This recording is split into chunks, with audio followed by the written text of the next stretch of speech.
Petrol diesel पर GST, कैसी होगी मोदी सरकार 3.0। प्रशांत किशोर ने 4 जून के बाद की कर दी भविष्यवाणी।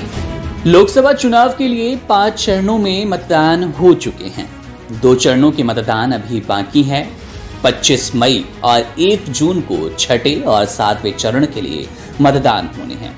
लेकिन इसी बीच चुनावी रणनीतिकार और राजनीतिक विश्लेषक प्रशांत किशोर ने प्रधानमंत्री नरेंद्र मोदी की अगुवाई वाली भारतीय जनता पार्टी की जीत की भविष्यवाणी कर दी।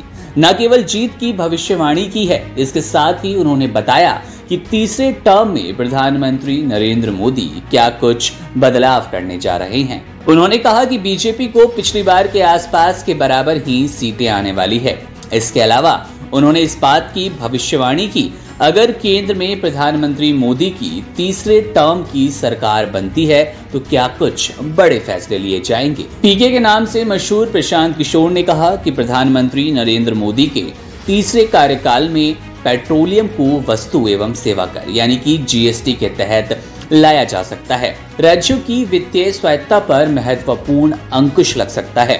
एक मीडिया चैनल से बात करते हुए प्रशांत किशोर ने मोदी सरकार की भ्रष्टाचार के खिलाफ लड़ाई में आने वाले बदलावों की भी भविष्यवाणी की।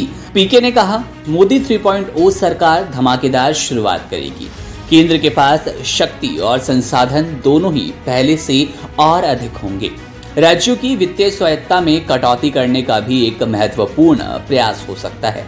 उन्होंने कहा कि प्रधानमंत्री के खिलाफ कोई व्यापक गुस्सा नहीं है, इसलिए भाजपा लगभग 303 सीटें जीतने वाली है। प्रशांत किशोर ने कहा कि राज्यों के पास वर्तमान में राजस्व के 3 प्रमुख स्रोत हैं, पेट्रोलियम, शराब और भूमि। ऐसे में मुझे आश्चर्य नहीं होगा अगर पेट्रोलियम को जीएसटी के दायरे में लाया जाए।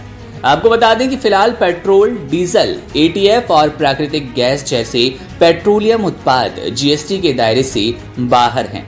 पेट्रोलियम उत्पादों को जीएसटी के तहत लाना उद्योग जगत की लंबे समय से मांग रही है। अगर ऐसा होता है तो राज्यों को राजस्व का भारी नुकसान होगा। पेट्रोल को जीएसटी के तहत लाने से राज्य करों का अपना हिस्सा प्राप्त करने के लिए केंद्र पर और अधिक निर्भर हो जाएंगे।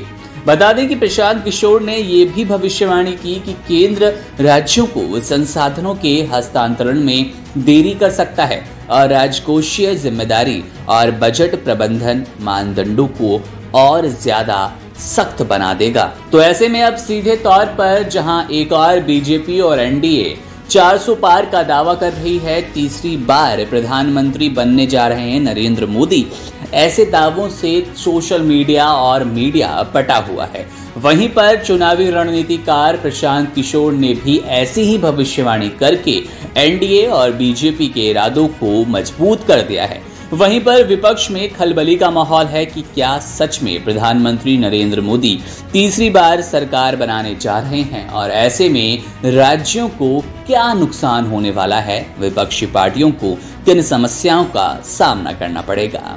बहरहाल चुनावी राजनीति और तमाम बड़ी अपडेट्स के लिए आप बने रहिए वन इंडिया हिंदी के साथ।